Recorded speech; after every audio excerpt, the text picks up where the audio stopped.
마태복음 6장 14절 15절 짧으니까 우리 같이 읽도록 하겠습니다. 시작. 너희가 사람의 잘못을 용서하면 너희 하늘 아버지께서도 너희 잘못을 용서하시려니와 너희가 사람의 잘못을 용서하지 아니하면 너희 아버지께서도 너희 잘못을 용서하지 아니하시리라. 아멘. 중학교 때 저는 이제 운동을 좀 열심히 했습니다. 뭐 특별히 다른 운동을 한 게 아니라 달리기를 열심히 했습니다. 어느 날 달리고 있는데 갑자기 어떤 사람이 저보다 나이가 조금 많은 학생처럼 보였습니다. 이유도 없이 저 얼굴을 이렇게 팍 치고 지나가는 겁니다. 한 두어 대를 맞았던 것 같습니다. 코피를 흘리면서 넘어졌습니다. 밤이었기 때문에 가로등 밑에 그늘진 얼굴만 보았습니다. 누군지도 모릅니다. 넘어져 있다가 정신을 수습을 하고 일어나서 집으로 돌아왔습니다. 저 얼굴을 보고 가족들이 무슨 일이 있었냐고 걱정을 해서 달리다가 한눈 팔아서 전봇대에 부딪혔다고 이야기를 했습니다. 상처가 오래 갔습니다. 외적인 상처는 금방 회복이 되었습니다만 마음의 상처는 꽤 오래 갔던 것 같습니다. 그 후로도 계속 운동을 했기 때문에 그 사고가 있었던 그 지점을 지날 때면 그날의 악몽이 되살아났습니다. 누군지 찾아내서 똑같이 돌려주고 싶다는 그런 마음이 그냥 온 정신을 사로잡았던 것 같습니다. 그러나 누군지 찾을 수도 없었고 제가 그렇게 싸움을 잘하는 것도 아니었기 때문에 찾아낸들 그를 이길 자신도 없었습니다. 몇 년의 시간이 지난 뒤에도 그 자리만 지나가면 그 일이 떠올랐고 그 일이 떠오르면 다시 마음속에 분노와 복수하고 싶은 그런 생각이 가득 차서 정신을 이렇게 빼앗기는 것을 경험을 했습니다. 세월이 한참 지나고 난 뒤에 이제 그 일을 기억을 해도 아픈 기억보다는 그냥 좀 불쾌한 정도가 되었을 때 기도 중에 하나님께서 그 일을 이제 그만 흘려보내고 그 사람 용서하라고 용서하기를 원하신다는 그 마음을 가지게 되었습니다. 가해자가 어디 있는지 용서받기를 원하는지도 알 수 없었습니다. 아마 그 가해자는 그날 일을 아무렇지도 않은 듯 까맣게 잊어버리고 있을 수도 있었습니다. 직접 만나서 이야기할 수 있는 기회는 없었지만 하나님께서는 제가 용서를 선언하고 그 사건으로부터 저 자신을 놓아주기를 원하셨습니다. 그래서 저는 저 자신을 위해서라도 용서하지 못하고 오랫동안 마음에 묻어두고 있던 그 일을 해결해야 했습니다. 기도하면서 하나님 앞에서 용서를 선언했습니다. 마음이 자유로워졌습니다. 그런 자유로운 마음이 있기 때문에 여러분들에게 이런 이야기를 할 수 있는 겁니다. 아직도 속에서 막 끓어오르면 그런 얘기 못하죠. 부끄러워서도 못하죠. 여러분, 어느 시대고 폭력은 있어 왔습니다. 폭력이 사라진 시대는 없었습니다. 아담과 하와가 하나님께서 금지하신 선악과를 따먹은 그날 이후로 인류는 사실 폭력과 함께 살아왔습니다.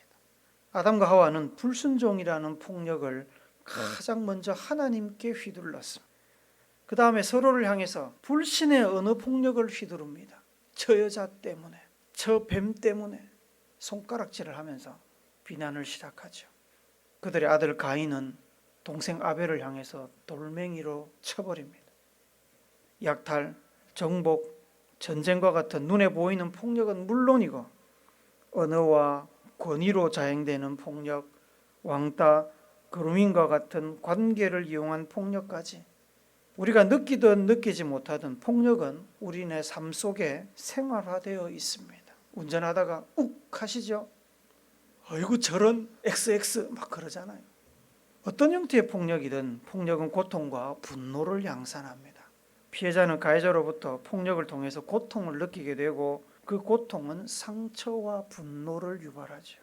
상처와 분노는 피해자에게 세 가지 중 하나를 선택하게 만듭니다.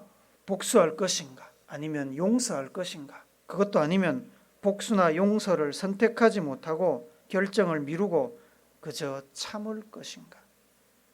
쉽지 않은 결정입니다. 어떤 것을 선택해도 피해자가 정신적으로, 육체적으로 고통을 받는 것은 크게 다르지 않습니다. 수많은 영화들, 특히 남자들이 좋아하는 액션 영화들을 보면 이 복수라는 주제를 가지고 주인공이 불의의 가해자들에게 복수함으로 정의를 구현하는 이런 설정을 가지고 있습니다.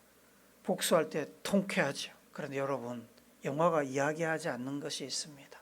복수한다고 해서 상처가 사라지지는 않습니다. 세상이 바뀌지도 않습니다.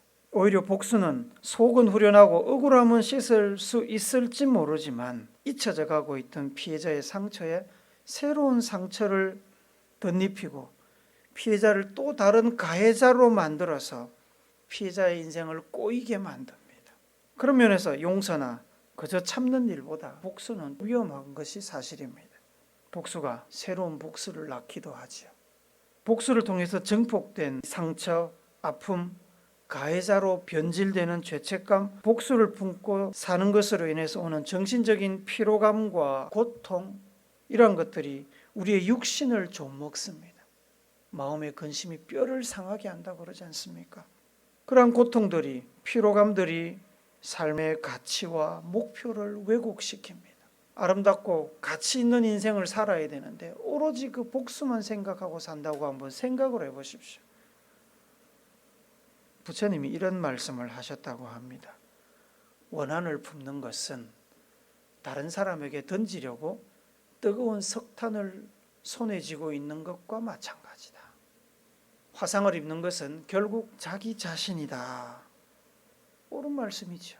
복수를 위해서 칼을 가는 일이나 복수를 위한 것은 아니더라도 분노를 품고 오랫동안 살면 내가 상처를 받습니다. 가해자를 통해서 1차적인 피해를 보고 이 복수심이나 분노를 품고 사는 것으로 인해서 우리는 2차적인 피해를 입게 됩니다. 의지를 가지고 용서를 선택하는 것이 정신적인 면이나 신앙적으로 볼 때 최선입니다.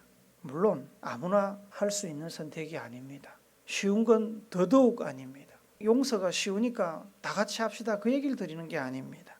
용서하고 싶다고 해서 스위치를 끄듯이 나 용서해 그러고 나면 모든 고통과 과거의 기억이 사라지는 것도 아닙니다. 복수하지 않는다고 해서 심적으로 용서가 되지도 않습니다. 마음과 생각으로 선을 추구하며 용서를 선택을 해도 감정까지 통제할 수 있는 것은 아닙니다. 용서는 어려운 겁니다. 그런데 장기적으로 우리의 인생을 놓고 보면 의지를 가지고 용서하고 과거의 일은 과거로 흘려보내는 것이 피해자 자기를 위해서도 이익인 것은 분명합니다. 복수는 삶의 초점을 늘 과거에 두고 앞으로 나가려고 하는 우리의 삶의 발목을 잡습니다. 그러나 용서는 삶의 초점을 미래로 옮깁니다.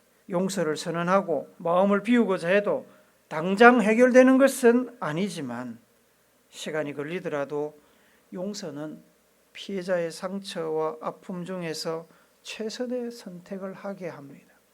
용서는 오래 걸리지만 결국 용서를 통해서 내가 과거에서 자유롭게 되고 아픔과 상처를 딛고 일어나서 행복으로 나갈 수 있게 됩니다. 그래서 위대한 작가 톨스토이는 이런 말씀을 했죠. 그대에게 잘못을 저지른 사람이 있거든 그가 누구이든 그것을 잊어버리고 용서해라. 그때 그대는 용서한다는 행복을 알 것이다. 용서해야 앞으로 나갈 수 있고 행복을 다시 찾을 수 있습니다. 하나님께서는 우리 아픔과 상처와 눈물을 모르시는 분이 아닙니다. 누구보다도 더 잘 아십니다. 하나님께서는 사람이 억울한 일을 당하여 가지게 되는 그 분노와 원한의 그 감정을 무시하시는 분이 아닙니다. 하나님께서는 이해하십니다. 그래서 구약 성경에 보면 하나님께서는 이스라엘 백성들이 억울한 일을 당할 때 복수할 수 있는 합법적인 길을 열어놓으셨습니다. 예를 들면 레위기서 24장 17절부터 22절까지 말씀을 우리 한번 같이 봅시다. 시작. 사람을 쳐 죽인 자는 반드시 죽일 것이요 짐승을 쳐 죽인 자는 짐승으로 짐승을 갚을 것이며 사람이 만일 그의 이웃에게 상해를 입혔으면 그가 행한 대로 그에게 행할 것이니 상처에는 상처로 눈에는 눈으로 이에는 이로 갚을지라. 남에게 상해를 입힌 그대로 그에게 그렇게 할 것이며 짐승을 죽인 자는 그것을 물어줄 것이요 사람을 죽인 자는 죽일지니 거류민에게든지 본토인에게든지 그 법을 동일하게 할 것은 나는 너희의 하나님 여호와임이니라. 동해 복수법이라고 합니다. 같을 동 해로울 해, 같은 해를 돌려준다는 겁니다. 이 율법은 백성들의 억울함을 풀어주는 법입니다. 물론 내가 피해를 입었다고 해서 내 마음대로 복수해도 된다는 이야기가 아닙니다. 내가 가족 한 명이 죽었다고 상대방 가족을 몰살시키면 나만 알 사람이 누가 있겠습니까? 이 땅에. 이 법은 하나님의 율법의 테두리 안에서 피해를 당한 만큼만 되갚도록 허용하는 법입니다. 이렇게 법으로 복수의 그 한계를 정하신 것은 사적인 복수를 금지하고 법의 울타리 안에서 잘못된 일을 심판함으로 복수를 공적으로 규정화하는 것입니다. 이 법은 복수를 최소화하면서 사회 질서를 유지하고 동시에 억울한 피해자의 마음을 헤아리는 하나님의 긍휼하심의 표현입니다. 율법에 능통했던 사도 바울은 성도들에게 이렇게 말씀합니다. 로마서 12장 19절 말씀 우리 같이 읽어봅시다.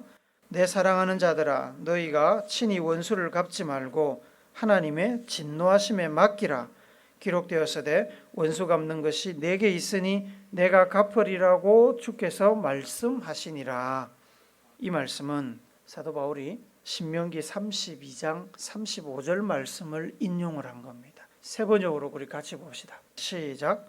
원수 갚는 것은 내가 하는 일이니 내가 갚는다. 원수들이 넘어질 때가 곧 온다. 재난의 날이 가깝고 멸망의 때가 그들에게 곧 덮친다. 하나님께서 복수하고자 하는 마음을 이해하지만 그 복수를 개인적으로 하지 말고 하나님 손에 율법에 맡기라고 하십니다. 그래야 복수심에 이성을 잃고 지나치게 과한 복수를 하는 것을 막을 수 있고요. 복수하려는 피해자가 가해자로 전락하는 것을 막을 수 있습니다. 하나님께 맡겨진 합법적인 복수를 통해서 피해자는 마음의 자유와 평안을 얻게 됩니다. 여기서 우리가 한 가지 더 생각할 것이 있습니다. 하나님의 마음이죠. 하나님의 마음. 여러분, 형제가 싸우는 일이 생기면 상방이 잘못할 때도 있지만 보통은 한 사람은 가해자가 되고 한 사람은 피해자가 됩니다. 부모는 잘잘못을 물론 당연히 가려야 되겠지만 둘 다 귀한 자식이기 때문에 더 이상의 상처나 아픔이 없기를 소망합니다. 그게 부모의 마음이죠. 피해를 본 자식이 허락만 한다면 가해자인 자식을 용서해주고 사건을 더 키우지 않고 마무리하기를 원하는 것이 부모의 마음입니다. 가해를 입혔다고 심판하고 벌 주면 속이야 시원하겠지만 가해자도 부모의 자식인데 사랑하는 자식이 벌 받는 것을 좋아하는 부모가 어디에 있겠습니까? 하나님의 마음이 이렇습니다. 하나님의 마음은 단지 복수를 합법적으로 마무리하는 것에서 끝나지 않습니다. 가해자가 죄를 지었지만 그 가해자도 하나님께서 창조하신 생명이기 때문에 시시비비를 가리더라도 가능하다면 아픔과 상처를 더 이상 만들지 않는 것이 하나님의 마음이고 뜻입니다.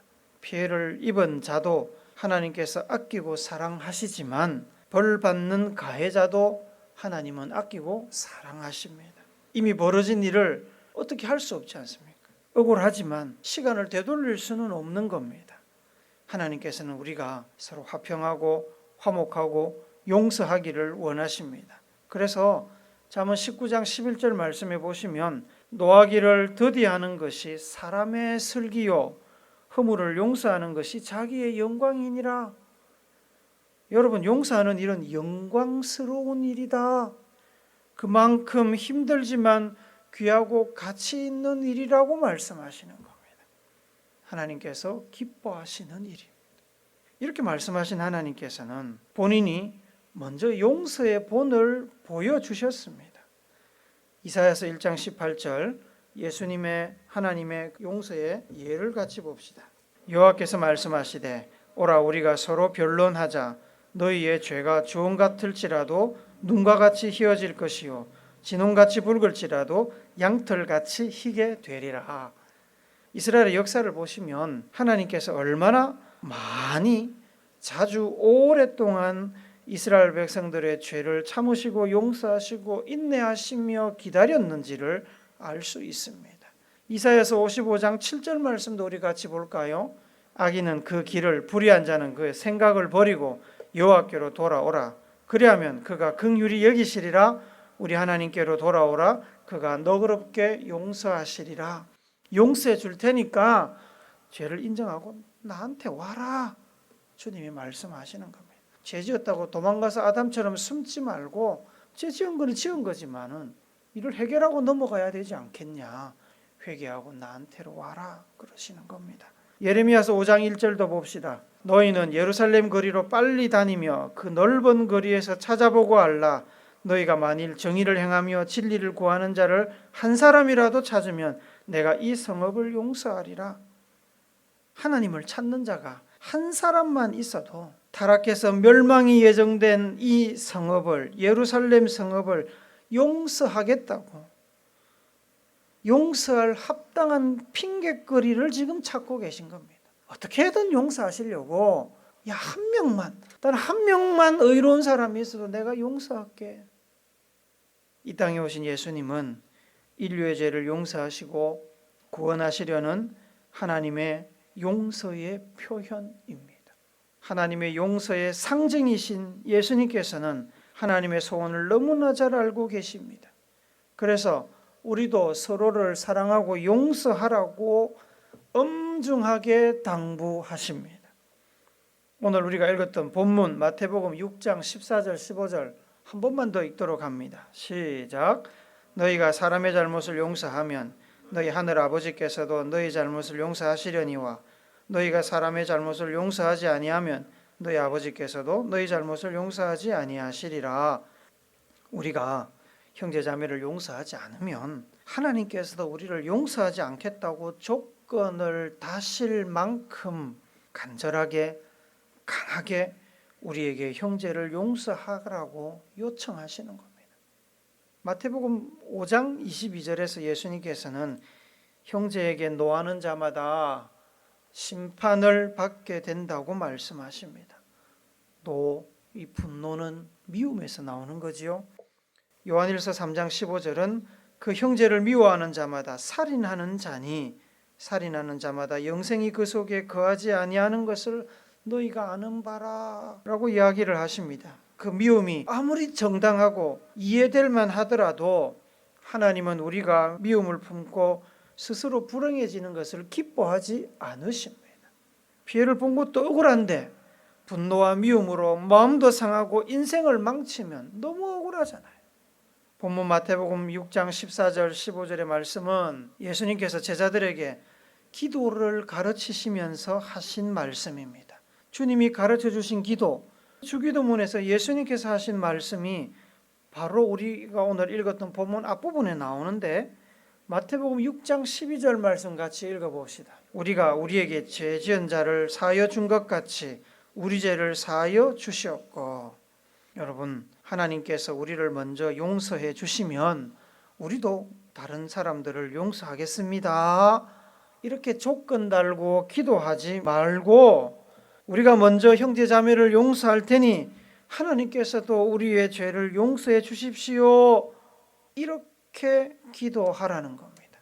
하나님의 용서의 그 정신을 나도 실천할 테니까 내가 의지를 보일 테니까 하나님 나도 용서해 주세요. 이렇게 기도를 가르치고 나서 제자들을 위해서 부가적으로 오늘 우리가 읽었던 본문의 말씀을 이야기를 하시는 겁니다. 여러분, 다시 말씀을 드리지만 하나님께서 피해본 이들의 마음을 모르는 것이 아닙니다. 우리의 마음대로 우리의 감정이 잘 컨트롤되지 않는 것을 하나님이 모르시는 게 아닙니다. 그러나 용서가 가해자나 피해자의 2차, 3차 피해를 줄이는 최선의 방법입니다. 하나님께서는 이미 아담 이후로 헤아릴 수 없이 많은 용서를 우리에게 보여주셨습니다. 공의와 정의의 하나님께서 심판의 엄중함을 왜 모르시겠습니까? 그러나 심판과 형벌이 사람을 위한 최선이 아님을 하나님은 잘 아십니다. 하나님께서는 우리가 하나님을 신뢰하고 하나님 말씀을 따르기를 기대하십니다. 비록 우리가 잘 이해하지 못해도, 우리의 감정이 선뜻 따라가지 못해도 용서하라는 하나님의 그 당부가 우리를 위한 최선임을 믿고 따르기를 원하신다는 겁니다. 어느 날 베드로가 예수님께 이 용서에 대해서 질문을 했습니다. 마태복음 18장 21절 말씀 우리 같이 한번 볼까요? 그때에 베드로가 나와 이르되 주여, 형제가 내게 죄를 범하면 몇 번이나 용서하여 주리까? 7번까지 하오리까? 베드로는 예수님께서 사랑이 넘치시고 긍휼과 용서를 좋아하시는 것을 잘 알고 있었습니다. 그래서 이 정도면 되겠지라고 생각을 하고 질문을 했습니다. 한 7번 정도 용서하면 더 이상 어떻게 용서할 수 있겠나? 이런 마음으로 예수님께, 예수님 한 7번 용서하면 되겠습니까? 은근히 예수님의 칭찬을 기대하면서. 사실 7번 용서하는 거 어렵습니다. 그렇죠? 그런데 예수님께서 베드로의 질문을 듣고 이렇게 답하십니다. 22절 같이 읽습니다. 시작. 예수께서 이르시되 내게 이르노니 7번뿐만 아니라 7번을 70번까지라도 할지니라. 아마 베드로가 그 이야기를 듣고 뒤로 나자빠졌을 겁니다. 그죠? 7번을 70번 용서하라고요. 사람으로서 불가능해 보이는 일입니다. 이 말씀은 예수님 자기도 70번씩 7번 용서해 줄 테니까 너도 가서 그렇게 용서하려고 애를 써라, 노력해라, 이 말씀입니다. 70번씩 7번, 490번, 무한대를 의미합니다. 무한대. 할 수만 있으면, 아니 용서하기가 힘들다고 하더라도 언제나 항상 계속 용서하려고 노력해라는 말입니다. 용서하는 것을 원칙으로 세우고 있어라는 말입니다. 그래서 예수님께서는 오른밤을 치면 왼밤을 내밀어라, 겉옷을 달라 그러면 속옷도 줘라, 원수를 사랑하고 먹이고 입혀라, 차마 우리가 할 수 없을 것 같은 요구들을 하셨습니다. 골로새서 3장 13절 말씀 같이 읽습니다.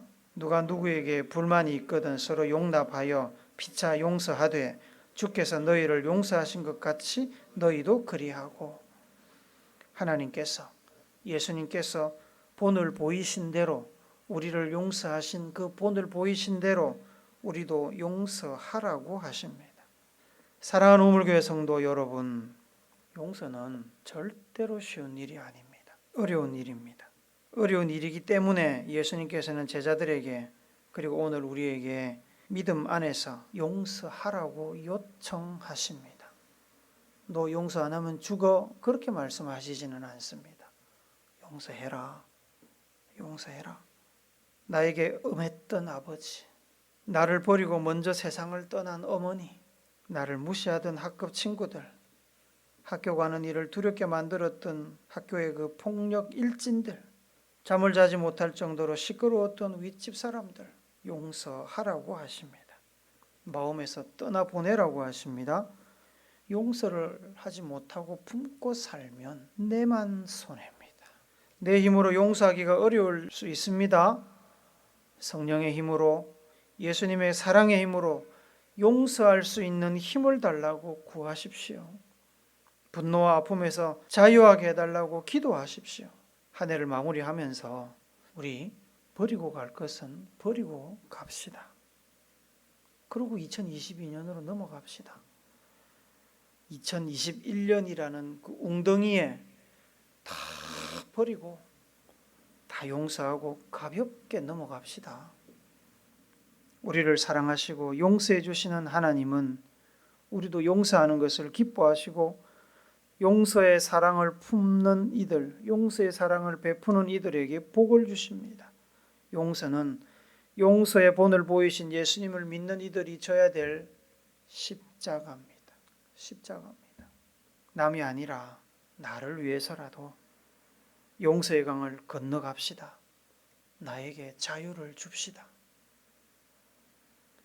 용서와 화해로 2021년을 마무리하시고 사랑과 화평으로 2022년을 새롭게 시작하시는 여러분과 제가 되시기를 사랑과 화평의 왕으로 오신 예수님의 이름으로 축복합니다. 아멘.